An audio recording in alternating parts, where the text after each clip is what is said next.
Oh my goodness, I could not be more excited today, Cassandra. So we're here and we're continuing this work around getting better together.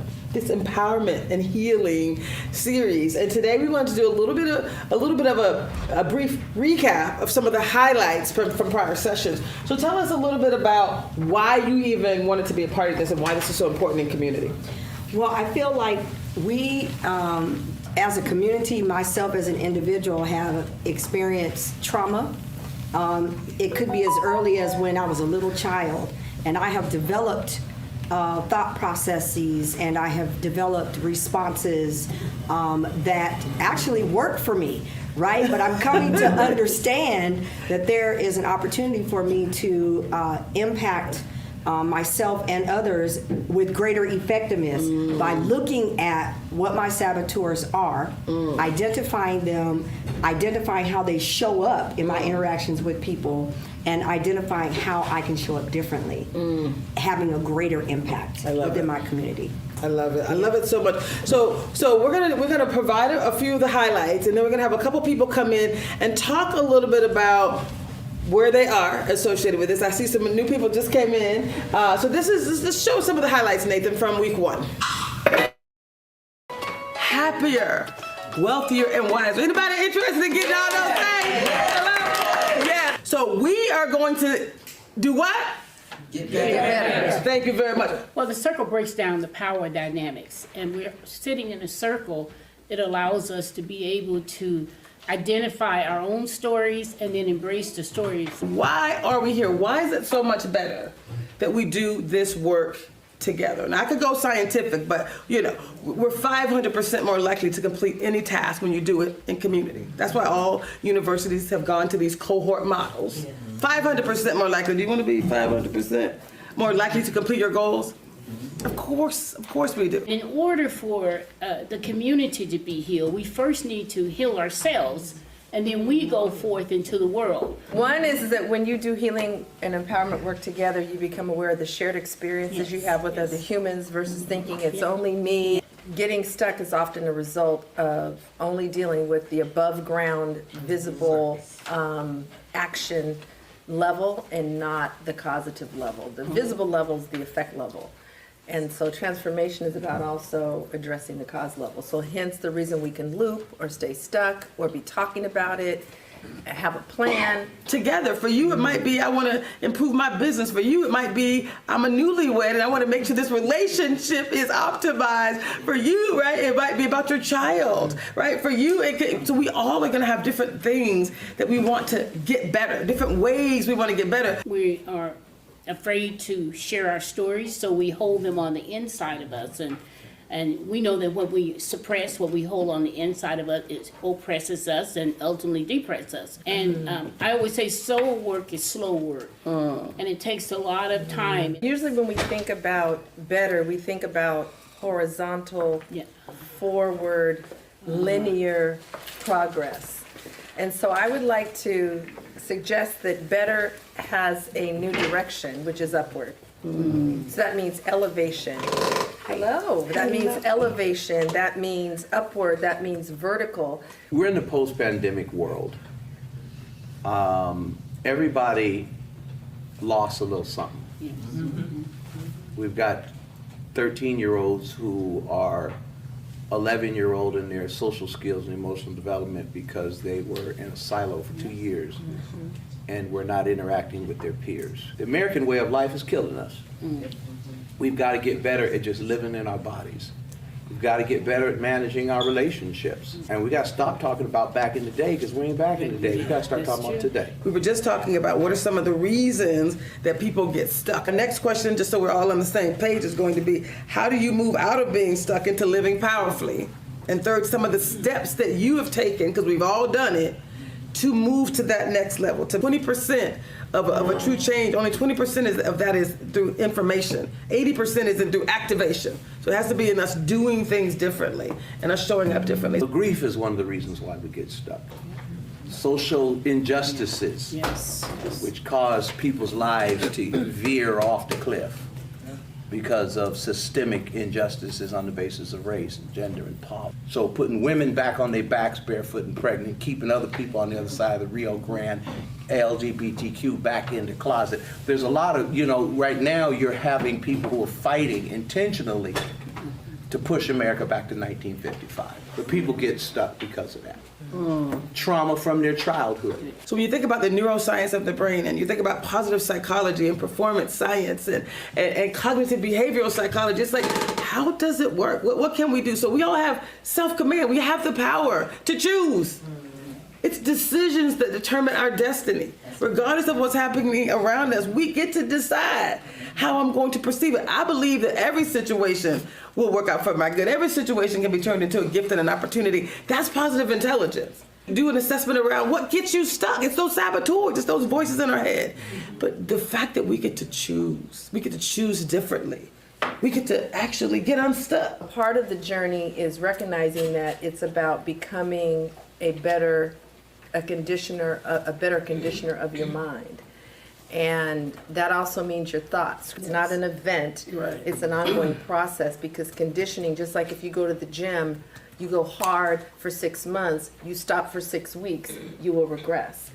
So the conditioning of the mind is not just for a season. The brain is plastic. The mind is unlimited. So we're to continue to be elevating. We really have to learn how to practice self-care and compassion towards ourselves.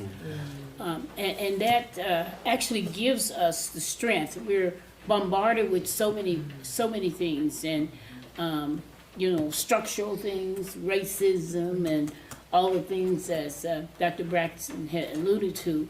And those things just sort of clog up our mind. Sometimes people who live in an addiction that they tell themselves that they're managing, after that second or third DUI, and they lose their license, and then they can't get hired with the school system or anything anymore, that addiction is causing them so much pain, they're tired of that pain, and then they decide to go get help. Or someone tells them the marriage is over if you don't go get help. So what helps us get unstuck is sometimes the staying where I am is just too painful.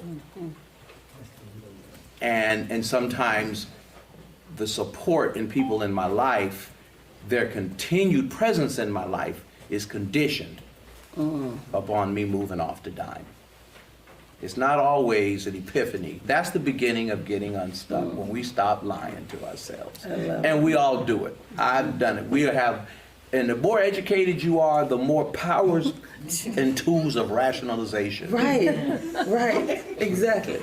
Tell the truth. The truth shall make you free. Is it true or not? It is. That is the path to freedom, is truth. So we can't have a mixed PR campaign. On one hand, the truth hurts. Yes, sister, hold up. Is it hurting or is it making you free? What is really causing the pain? That's what we want to begin to cut away. So it's not just something that you wave a wand and suddenly all is well. It's slow work, it's every day really paying that attention. And then to be willing to get help. You may want to get better. Are you ready to get better? You and I had a conversation just last Thursday, and it was like, let's be very clear. Wanting a thing and being ready for true transformation are very different things. So let's talk a little bit about readiness. You're ready at the point where you can't stand the situation anymore. You're ready. I'm ready. I can't. I think other people call it hitting bottom. And your bottom is not my bottom. Right. You may be content to wallow in a little bit. For me, it's bottom. I'm done with it. And I think one of the things that helps us get unstuck, and in a sense of helping our neighbor, is we've got to fight to make sure that there is equity and access to the resources that allow people to take that step when they're ready. Even if they're not ready, they're not going to take the step even if it's there. I've lost 35 pounds without trying, just because I've been doing this positive intelligence, this work around living powerfully, right? Because I get to decide, like, these decisions determine your destiny. Not the decision that I want to lose weight when I'm can't button something up, but the decision when I'm having lunch, when I'm buying that food. Did you see that more green stuff is over here than ever? The fruit, the vegetables. My body is a divine living temple that I'm going to pour into it. If you don't have a vision, you will perish. Because you're not focused any place. So in alignment with that vision, you have to have goals. And you have to have the goals, the guiding opportunities, those opportunities that's going to lead to success in the area that you're focused on. Celebrate every little success that is moving you toward the goal that you're about to declare. In order to truly heal, we talk about empowerment, which is information, but to truly heal, right? The concept of putting new wine in old wineskins, the concept of clearing out the junk and the gunk, in order to truly be in a position where you can get to that next level. Forgiveness is not to be thought of as letting the offender off the hook. The forgiveness is Jesus telling you about your opportunity to get unhooked from your toxic past so that you're free to completely flower into the human being God intended you to be, despite what happened back there. And leave them to God. And I'm amazed at how many people have not done any active forgiveness work, and that is a false belief they hold that keeps them from doing the work. So if I were giving a definition, it would be personal freedom process, a personal liberation process. A lot of times the payoff that we've gotten, even though as miserable as the jail cell is, that we've convinced ourselves how miserable the jail cell is, there's some payoffs. I can stay inside this 10 by 10. I don't have to take any responsibility. I mean, there's some payoffs. Why would anyone want to turn and go back to the urine-stained cot, you know? But that was the metaphor. So we can be at all different phases of that and never walk across that threshold and remain in jail. And forgiveness is the process of crossing the threshold free. I will say this on the forgiveness thing, because I got sick a few years ago, and when God sits you down and you're still, God sometimes forces you to take a repass through your past and walk through the debris and the fallouts from yesteryear and pick up the raw materials for building a better future. My pastor told me when I complained to him, because he saw the look on my face, he said, "You are no longer welcome in my pulpit." I said, "Why?" He said, "Because I see your rage toward this man." And he said, "I know what he did." And I said, "So why is he in the pulpit?" He said, "God is the judge and not you."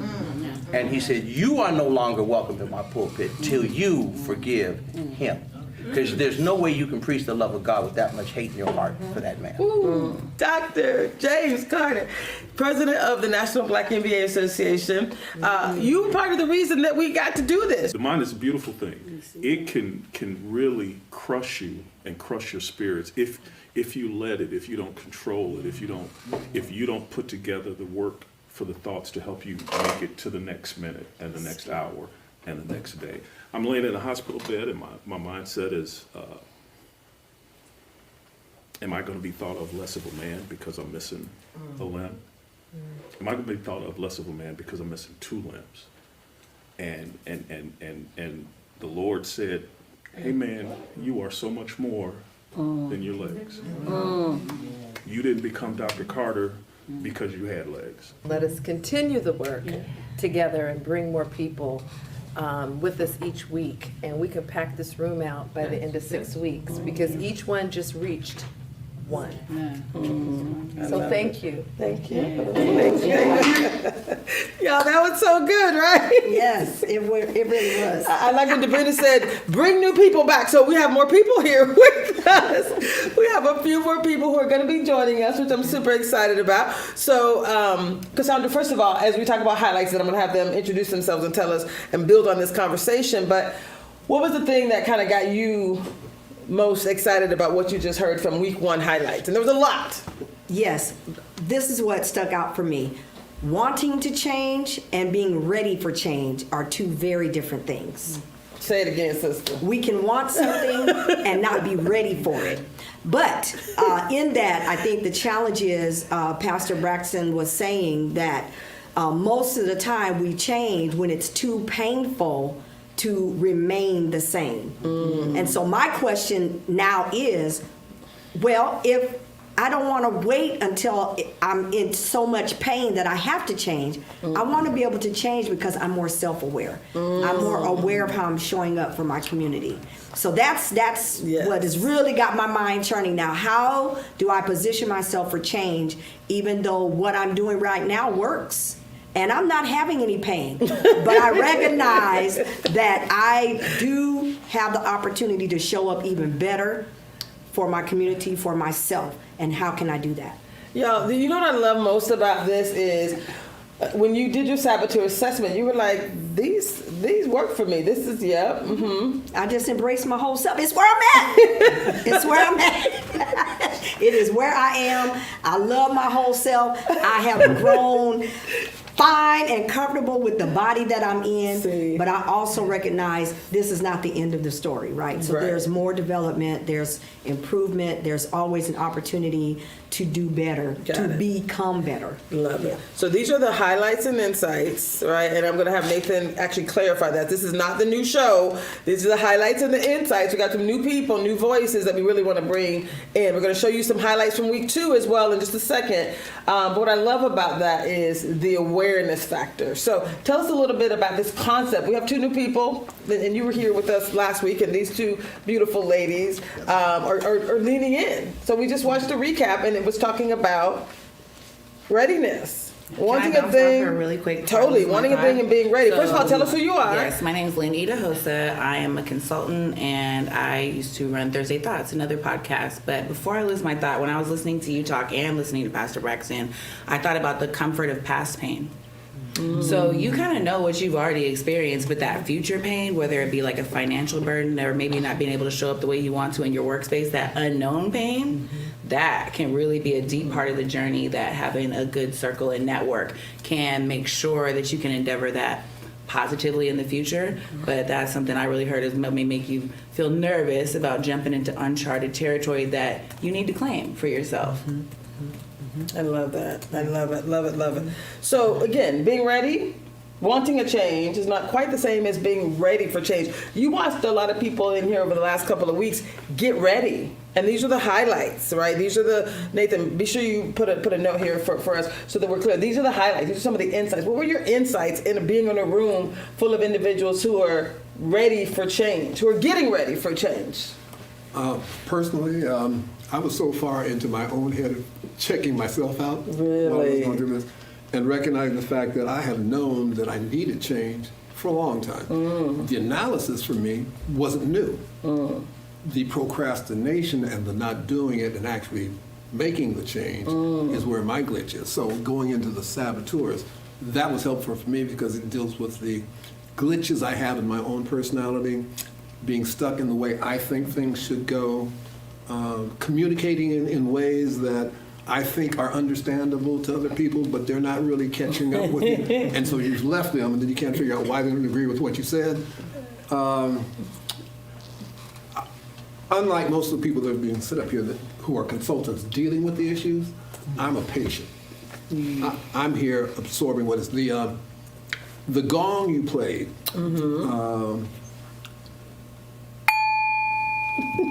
As hokey as that is, by the time you got to the 6th gong, I had to admit that I was actually sitting back saying, okay, let me go back and review myself. So for me, this whole thing has really been about exploring myself and trying to motivate myself to change. I know what changes need to be made, and I go home and I turn on the TV and talk about Trump, It's like I got to get off the hook of finding ways to not deal with me. You could even say that's what, they say those who don't necessarily want to do in that moment teach. Yeah. That can definitely be a lot of what I do as a consultant. It is most easiest to tell other people what they need to do. Oh, it's all good. Right, which is it's like it's most easy. My preferred method is to tell you. I know exactly why you feel that way, and let me help you. And then go home. Go right back and do the same thing myself. You know what? This is what I love about my people is that we're willing to tell you the truth, right? So coaches, transformational coaches like myself, that's why I bring in my coach, which is Debrina Jackson Gandy, right? I think, I am exceptional at what I do. I know how to help others. I'm actually in a space now where it's like, oh my God, to thine own self be true. She will tell you cannot take someone on a path where you have not gone yourself. So when she's digging up those limiting beliefs, when she's helping us to see yourselves clearly, we're going to talk about beliefs. This session for this week is going to go deeper, right? We're talking about highlights from last week, but what we're going to do this week is we're going to be going even deeper. We're going to be talking about awareness of self, awareness of how we interact with others, how others might experience us. You talk about deep. Yes. The first meeting we had here, I saw tears. Yes. I saw people who actually took this seriously and actually emoted and talked about themselves and what was real. That's what made it real for me. It's like working in a room by myself doesn't get me there. All right, working with a group of people, finding out that it's not just your angst. We all got pieces of the same problems, but which ones control you? I've got too many friends, for instance, that would be of mixed race, and their record skips on what am I. They can't move forward because they're always stuck on what am I. There was a lady in the session that we went to. We went to a grand opening yesterday in Tacoma at the Harriet Tubman Foundation. Thank you, Ms. Jessie. So we went to her grand opening yesterday, and I'd seen Tirza multiple times in multiple events. And so when we connected, I was like, oh my God, like we gotta reconnect. But it was so powerful. What you just said is we actually all have these glitches. We all have these things where we actually get stuck and we don't move forward. So just, thank you for that. Well, it's always easier to find default, go help somebody else, and then try to feel good about yourself. It's like then you still go back home at night and you still didn't. Like I'm writing a book. I've been writing this book since 2015. Yeah. I'm still in 8th grade. It's about my life, because I keep getting caught up my travel, not dealing with me, but just dealing with everything else. What I like about this is it's just talking about dealing with me, because I really, at age 75, need to figure out what I was doing at 64. Because you're still here. You know what I mean? Yes. I think what's powerful about that is, although it was a group, it seemed like it required at least just one person willing to be vulnerable for that group to go there and everyone to feel something. Right. We call it opens the door.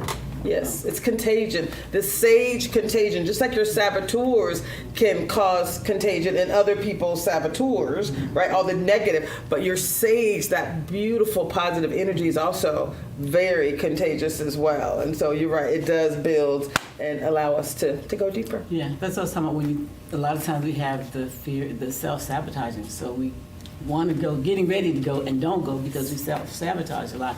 But in that also, when we were talking about procrastination and things like that, and when I did my analysis, some of that came up, and I was like, But I recently read a book. And I'm all better now. I'm better than I heal thyself.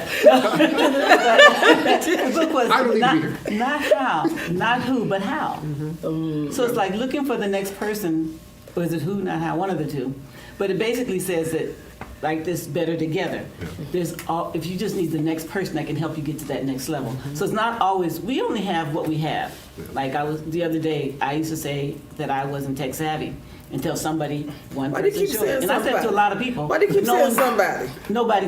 Miss Tracy. Thank you very much. Where credit's due? Yes, absolutely. Well, it was because it was easy. It was you can't say but that. I had said that to a lot of people. Like he says, they don't hear you for whatever reason, whatever you're in. And for some people, it just doesn't, whatever reason they didn't hear.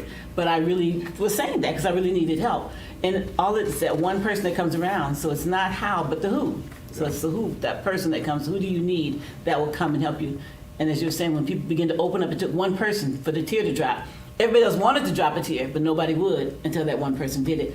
That's why we're better together, because that helps. When somebody's vulnerable enough to say, I'm just going to be me, then it frees everybody else to be them. Another thing that I want to reiterate from the first day in particular was when we were talking about the hows, who, where, what, And I made the point that, the one thing that's missing on the list is why. We get caught up in why. We spend our time analyzing how things happen rather than dealing with the things themselves. And then the argument becomes the why. And that's all you ever deal with. Why did you do that to me, as opposed to let's discuss what it was that you did to me so we can resolve the issue. No, we just end up arguing on question one. Why'd you do that? Or how about never getting an answer to the why? Well, you never get an and answer. You just can't get beyond, oh, well, I don't have a why, so I'm just going to lay right here until I get it. or the other guy, do you care? Yeah. That's your problem, man. Wow, Yeah. I love it. So we're gonna share one more. Anybody else have a thought about the readiness, being ready, talking about wanting to transform, and it's not even change, because there's a difference between a change and a transformation. A change says, you know what, I'm different today, but I could go back tomorrow if Clyde don't act right. Right? If somebody in my life do something to trigger me, I could go off the edge. That's a change. That's professional development. This is deeper than professional development. This is transformation. It's that butterfly analogy, right? That's what we're going to be talking about today. What does it take? There's some pre-work that happens related to awareness, and then there's really going deep. So the saboteur assessment is one of many tools, right? One of many tools.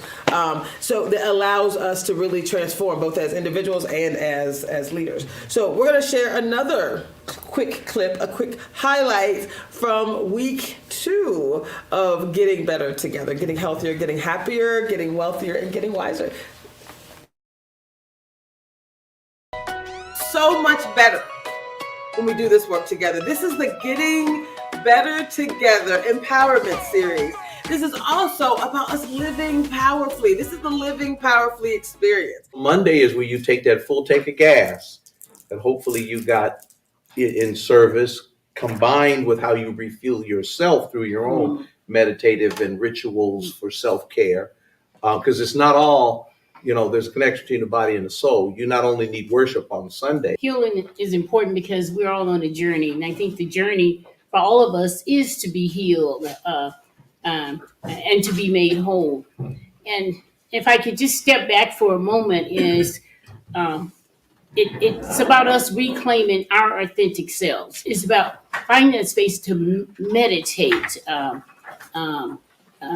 healing ourselves. And it's important to be able to have a circle of people that you support, that you can do it with. We have to ask ourselves those hard questions every day. Because that's the only way we're ever going to get to the truth. Not what someone else tells us, but what we are telling ourselves is. And so I believe in reflection as a really important part of healing ourselves, is taking the time to ask ourselves those hard questions. I love it. We all need to do that every day of our lives, to let go of the old, to bring in the new. There's a measure of how calm you are. There's a measure. And we call them PQ breaks. It's pausing. It's breathing. The power, it's in the pause. The power is in the break. So we're going to talk a little bit today about saboteurs. When you're about to be triggered, right? When you're about to go off, as they say, it's the power of the pause. Talk about the importance of leveling up and getting better. And what does it take to actually level up? No matter how big a pot you get and fill it up with ocean water, it still remains that most of the ocean's water is not in your pot. So no matter how much you know, most of the knowledge is still outside of you, waiting for you to discover it. And so I think for all of us, we need to accurately see where we are and don't compare ourselves to other people. Yes. Because comparing yourself to another work of God under construction does not tell you where you are in comparison to what you may be capable of. You and God have to assess that, honestly. So I think it's about saying, okay, I've done this, I've achieved this. It's about living our authentic selves. Life, as we journey through life. Life is a journey, and there are many destinations. And in the journey of life, we build up what I call false beliefs about who we are, artificial self. And so the journey of life, living authentically, is about reclaiming our authentic selves. And in reclaiming our authentic self, it causes us to really is to know that there is better there for us. There are greater things for us. And I'm not talking about physical things. I'm talking about the spiritual, the mental, the emotional things that we struggle with. What is God saying to me? Not worried about what God is saying to anyone else, but what is the Spirit saying to me? How am I to live anew? If you have a plant that is in the ground, you expect it to keep growing. If you come back week after week and it's still 2 inches high, you think to yourself, something is missing, something is wrong, because this is a plant and what it does is grow. It is the same for us humans. We are designed to be leveling up. There are levels to the human experience. And if we are not growing, then the human being, just like a plant, isn't fulfilling on its design. The saboteur assessment is just another tool in what I call God's process of being courageous enough to take the mask off and to live in community. Yes. And to say, this is the evaluation of where I am. You still want to work on it? Then the God that I believe in lets me work on it until I make that decision to give. So I think the saboteur assessment will challenge you to do that. When I think about the saboteur assessments, as I was sharing with you over the years, I've probably taken hundreds of them. Being in the leadership world, we often took assessments about who we were and our strength and our weaknesses. As a pastor, I went through assessments to, looking at my strengths and my weaknesses. But those things over the years has really been like, it's kept me awake to who I am, kept me aware of who I am and the things that I need to do to be healed. So that when I'm, interacting and building relationships with others, that I'm not putting my stuff off on them. A lot of people, I've tried to get people to go to counseling and say, Reverend, I just want to talk to you. And listen, I'm not going to mess you up in the name of Jesus. I'm not a psychoanalyst. I'm not a psychologist. I'm not a psychiatrist. I'm not a psychotherapist. I'm a pastor. I know what my lane is. And I tell parishioners all the time, it says, if you trust me as your pastor, then you need to trust my referral to you, to the person who is anointed to help you in this aspect of your well-being. Yes. And so I think we have to be wise and careful with whom we share. I've seen people get killed because they shared the wrong thing with the wrong person, literally. And so I think part of being healthy and whole is knowing where and with whom to be guarded. Decisions determine your destiny. So when someone is on the edge, you get to decide if you're going to go heel tap. I practice nonviolence because I am very violent. Nonviolence is an ethic. I don't live according to my emotions. I live according to my convictions. Yes. Nonviolence is a conviction. Yes. Violence is my nature. Today was saying, you know what? We all have saboteurs. Thank you so much for being vulnerable. Thank you so much for sharing how we got to take off the mask, right? We got to do the work. This is for you. You don't have to share your results with anyone. If you choose to, I am there to help support you. But this is about you getting closer to you. Once you identify those saboteurs, next week we're going to go deeper. It's going to be about, now that you know what those things are, this is for you. It is a very intentional process, and it's not overnight. And especially if you're new to doing intentional self-development work that levels you up and elevates you, then you know that it is not overnight. It is not a shot in the arm, that it is a journey. It's a process. It has steps. It has levels. So it requires patience. I think of the gardening process. You have a pack of seeds, and on the front of the pack, it shows the finished product. It shows the carrot, not just the seed of the carrot, right? It shows the sunflower, not just the seed of the sunflower. So between having the seed in your hand and then the finished product, it is a process and a time lapse where certain things need to occur. In full transparency, I'm not going anywhere until I get some of that chicken. Oh, yes! Yes!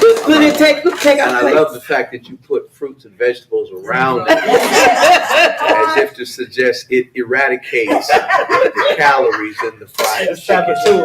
I love the denial of the saboteurs.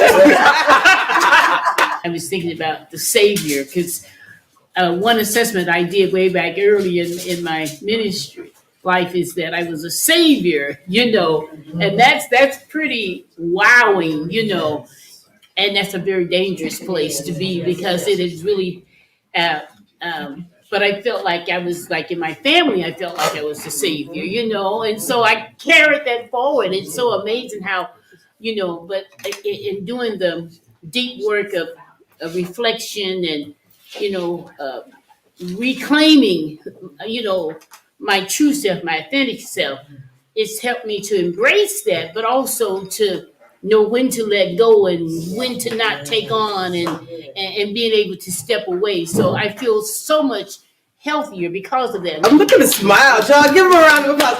Thank you so much. More to come, and this is for you. Each of you show up for yourself. This is about your empowerment, your healing, and together. Do you have the flash for the 6 weeks? Y'all, do you love that? That was good, right? So that again, guys, in the room, there's such energy. So if you could join us here at Martin Luther King Jr. Memorial Baptist Church, you are more than welcome. We're also going to be online. We got some people who are going to be working the online, so we're going to be bringing you in. There's nothing like being present. We already got people in the kitchen eating. So we're just saying, you can't bring us together and not have dinner. Right. You can't. It's beautiful. Yes. It looks very healthy. Oh, healthy, yes. There's fried chicken, so let me not. It's not that healthy. It's a balance. It's a balance. It's a balance. All There's some right. strawberry lemonade, so it ain't all healthy. I'm gonna use the power of the pause and go get a plate. So we were writing in the chat some of the things that we thought were highlights and lessons learned from week 2. And I'm gonna go to you again. What did you write as one of your highlights? Okay, I think the highlight that I'm most curious about is Dr. Linda said we have to live our authentic selves. And in my processing that, I feel like depending on where I am in my journey, my authentic self may be different than what my authentic self looks like today. My authentic self at 21 is not my authentic self at 55. Right. And what I love about your authentic self, because you just said, hey, I love all of my saboteurs. Like, they work for me. They work for me. That's what you said. So and I was like, we ain't ready to really talk about, what did you say when I said, we're not really ready to talk about saboteurs? You're like, I said there are going to be people that show up just like me. They have embraced their full self. All of the brokenness, all of the disappointment, all of the hurt, they have embraced it, and they have found ways to surround themselves with a supportive network that will help make them stronger and show up strong for them where they're weak. And this has been my experience.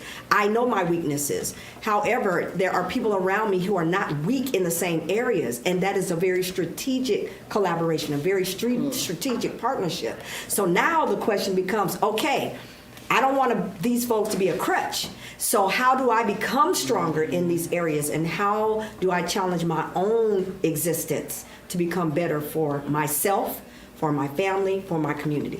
do you love that? I like what she was saying, because the reality is, at some point, we have to. I'm one of those same people. When I saw that chart, I was like, yeah, that's real. Depending on what situation I'm in, that's real too. Oh, they've said that about me. I can accept that. But the reality is, I love me. So I'm one of those people that always, also gone through the different things. It's not always been easy, but I accept the things as they are. I'm a realist. So, but I get better with what I'm learning, and because I want to do better, I want to be better. So I do take those challenges of life. But if we don't take the things in life, look at ourselves, transform in certain areas that are good, then we can work on the other areas. But it's okay. But one of the things I think for us, when you're talking about your own self, I wouldn't recognize myself at 21. That girl right there, everybody would have been scared of her. It should have been. No, she was a whole different kind of kid. I mean, just real. She was, I wouldn't. Yeah. But the reality is, we've been told majority of our life is fake it till you make it. Absolutely. And we thought that's okay, you're supposed to do that. So how do you know who you are if you faking it till you make it? Because we were almost raised to be that way, not who you authentically are, like it was something wrong with who you really were. But once you get now, you're saying, no, I really want to be me. And I actually like me. All the people that, the parts that came with the test and the quiz, I'm actually her and I own it. But we have to get to that place that it's okay. Because we don't get to that place that it's okay, how are we going to move to the next place? And then be your authentic self. Sure, and I think the part of it though is how do I get there, right? And I think one of the primary situations that I have experienced in my personal life is I've not given myself the powerful pause. I'm not giving myself the opportunity and the freedom to experience my emotion because I've always been conditioned that emotions are messy, they get in the way, and they minimize your effectiveness. Yes. But this is not true. This is not a true statement. Right. We have to give ourselves opportunity to feel and process our emotions, accept them for what they are because God gave them to us for a reason, right? We have emotions, they're real, right? So we've got to embrace them, experience them, take time to process them. But I think beyond that, we also must ask ourselves, what is the end game? Yes. Right? Yes. What is it I want to walk away from this interaction with? Sometimes it's nothing. Sometimes it's everything. But knowing the difference is key. I love it. So you typed in, one of your highlights was the power of the pause. And I know, Nathan, you have the slide that shows the 6 weeks. So this is week 3 that we're going into. We wanted to pause and talk about weeks 1, 2, and 3, right? So weeks 1 and 2, we were talking about, so do you have the slide that shows all weeks? That's not it that I'm seeing. I see the flyer. So you don't talk the golden slide that shows the weeks. So in week 1, we were talking about the power of self-command. We're all saying we know we can get better together. It's in us to actually make the change, to decide, let our decisions determine our destiny. So that was really week 1, wrapping our heads around, and this is not a full positive intelligence flow. This is Tracy saying, I'm bringing in a number of people, right? I got the scientific elements, I got the, we're bringing in some spiritual, we're bringing in everyone who has a different perspective, because we're part of the solution. We're all part of the solution, right? So being able to say, do we all agree that we believe that we can achieve the life of our dreams? Yes. Yes. Yes. You wouldn't be here if that was not the case. Absolutely. Right? We had over 224 people actually show up, right? The first week in some way connected to this, because we wanted to be very clear. Week 1 was about self-command. Week 2 is this idea of the saboteur assessment, being able to intercept the saboteurs. These are muscles in mental fitness that this is, we're hoping to help you to curate and to activate. And then weeks 4, 5, and 6 is going to be a little bit more about the sage, those superpowers. Thank you, Nathan, for sharing that. I just like to give people some kind of a reflection to say there's a lot happening. I got a lot going on up here, which is why I said, you know what, before we go into the new week, let's pause and talk about some of the highlights and some of the insights from the first 2 weeks. Now, what we're creating is going to be a legacy building opportunity. Like, this is going to be out there. We're going to package this in such a way, right? I think I'm going to turn it into a book. I just decided. Why not? I just decided. Why not?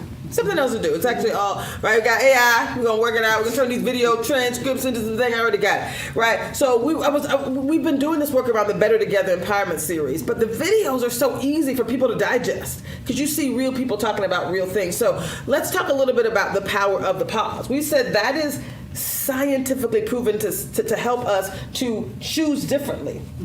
What were you going to say about the power of the pause? You had something to say as a coach. You're like, that's... Okay, so personally and professionally. Yes. Professionally, in spaces where I'm in rooms that, but God, I'm in, right? Like, I tell people all the time, and this is something I'm actually proud of, I have a GED. So everything I learned that I share with people, I had to do a ton of research to figure out and build trust in myself to know that I'm leading people down the right path. And, the science behind that is it has worked. And securing funding and programs that are sustainable and working and having better outcomes than other programs I see. But sitting in those rooms, like, is that the idea, the right one to say? The power of the pause can be like giving myself a moment to think it through, or it can be walking away and realizing I said nothing. And I feel bad because I realize I've kind of negated my responsibility and people are going to lose out. Say that again, please. Because it's not even like about me, right? I made it about me. But I came into, for instance, a meeting with public health where I was supposed to represent this community, and because I decided not to be bold, I lost power in that pause. Or I could have taken and created more power. I love And that. that I love reflection I is love both that. personal and professional. And so knowing when to hold him and knowing when to fold him, Exactly. right? That's a good song. Listen, I love Kenny Rogers. Don't play. Matter of fact, we're gonna get that going next time. Knowing when to hold him and knowing when to fold him. So really deciding, but it's in that pause. I that don't you want get to pop off. That's when I need to hold the pause. You see what I'm But saying? when it's uplift, when you're it's time to saboteur, go. it's like who's leading you. So that's why there's two brains. There's the saboteur brain, which is why we're saying, hey, see your saboteurs. This is for you. You can do a saboteur assessment for free. Again, positiveintelligence.com. You can go do it. You're sitting there doing it yourself between you and you, right? And then you take that information for yourself. That's level 1 of awareness. You don't have to share that with anybody else. But then when you think about how you might be impacting other people, now you got a deeper level of awareness. You know, but what she also said, Yes. which I really did like, is Yes. coming to grips with having enough faith and respect in what you do know to feel empowered to share it. That's right. You know, if you walk in the door and you don't really feel like the mayor, it's like if you don't trust yourself, Yeah. you can't convey a message. Yes. You know, so I did like the fact that you put that on the first. Shout out to Michelle Obama. She taught me a ton about imposter syndrome. Right. Because these other people obviously feel like I belong there, right? Because you don't find out about these conferences and these roundtables Right, like by right, happenstance. right. You're invited. Yes. So someone heard that you could add value. So you have to Girl, play. I love the fact that you said the practicing the pause is important. It's all a practice. Yes. It is all a It's a practice muscle. with the intent. It's mental fitness. work it out. It is a practice. One of my new favorite people, one of my existing favorite people came in. Yeah, I'm talking about you, Edward Nubis. Came in. We did a number of interviews. He's eating. We're going to let him eat because we're going to bring you up here around the 6 o'clock hour. God, I can't believe it's already 5:30. Yeah, that's amazing. Oh my goodness! Oh my goodness! So one of the things I am going to share. Do you have the new video, the rocks video, y'all? What she said earlier was when she thinks about her saboteurs, she brings people around her that can help her to kind of fill those gaps. I do the same thing. Yes. I got a lot of energy, sometimes too much for some people. What'd you say about me? About my? You have this innate ability to manage a lot of things at one time. 99% of the people in the world are not able to do that. But she does it on We're camera. twinsies like I mean, And I mean, they're it's high like- energy, they're high energy. It's like a machine gun. She knows It's like every beep, plan. beep, beep, beep, beep, beep, beep. And people are just looking like, I don't know which one to tackle first. My God. I got Me, five. I like lists. Lists. So I You're a just list maker. write stuff down, make mental notes. All right, she's done. She took a deep breath. Now I'm going to go in here and find out how can I simplify things. Yeah. So getting it out is important. But when you said it, when I was first working with Clyde, because I'm a hyperachiever. That's one of my saboteurs, and a controller, right, and a pleaser, and an avoider. So I ain't trying to cause no problems. But I am doing way more than I should, right? And so when I got hit, when he rolled his eyes, I thought, okay, that might not be landing the way. When Nathan, who's our producer, says, Tracy, which would you like me to do first? I've now reached his capacity, and I realized, thank you very much, Nathan, I need to pause, right? So the power of the pause is really in being aware of those people. Do you care enough to want to get better? When I actually shared this with someone, the Healthier, Happier, Wealthier, and Wiser, he's like, well, that's implying I'm not healthy and happy. I was like, that's not what this is about at all. This is about leveling up. So now I'm using the language around leveling up, Yes. right? Wherever you are, don't we want to get to the next level? Yeah. We want to get healthier. We want to get happier. We want to get wealthier and wiser. And it's so much better Absolutely. when we do it together. Absolutely. But you know, you also said the pause being used as a purpose to sit back and observe. Not, there's the pause for yourself, but there's also the pause to check you out and make sure that you're tracking and going along with me. You know, if you can pause in between, you can find out what mistakes you're making and make a correction in process, as opposed to, like you say, go home and say, I should have spoken. It makes me think about like the power of the pivot, right? Yes. So like Yes. how you handle that next thing. Is it that this is it and we gonna steamroll, or do I need to change some things here, find some new partners, and then thinking about what you said, which is like, once I have this person that I think is an expert in the thing I'm not, how do I build up the bricks so that I can then fill that gap in a way that I don't get overwhelmed. So what is like one small thing I can take back as I build to be what that expert taught me that we're partnering, or that consultant I'm paying that needs to come off the payroll so I can make some more money. How do I do this in-house? Yeah. Like, All of It also that. takes care of the frustration factor. Because when you try to do it all at once, you quit because you can't do it all at once. Exactly. Like you said, this whole thing is about a process. It's a process. So I like the fact you said I just take one of the little nuggets and work with the nugget and build nuggets. Can we make that the highlights for week 3? We pull that in right there. It is not about doing all the things. yes. It is not. It is choosing Yeah. the power of the pause, seeing yourself clearly. So we're going to be talking about awareness. Do we have the slides yet, Nathan? If not, we're going to give him. We're going to stop right now and give him 4 minutes. Get his act together. No, I'm joking. So we have a plan. Right at 6 o'clock, we're going to go live. So we're gonna let people eat in the room. We're going to take a pause. But we did want to create these highlights. We want to talk about some insight from this community, and join us right back here at 6 o'clock. And we're going to have a panel. We're going to have community coming up. They don't even know. Actually, they do know because I've been telling people, like, if you come, expect I'm going to invite you up. You don't have to come. But those people who are magnificent, who realize that it's in their journey that we can transform. We put our journey out for public consumption because we know it's better when we do it together. So this is about living powerfully. So stay with us. We'll be back at 6 o'clock. Anybody have any final words? Why should people come back?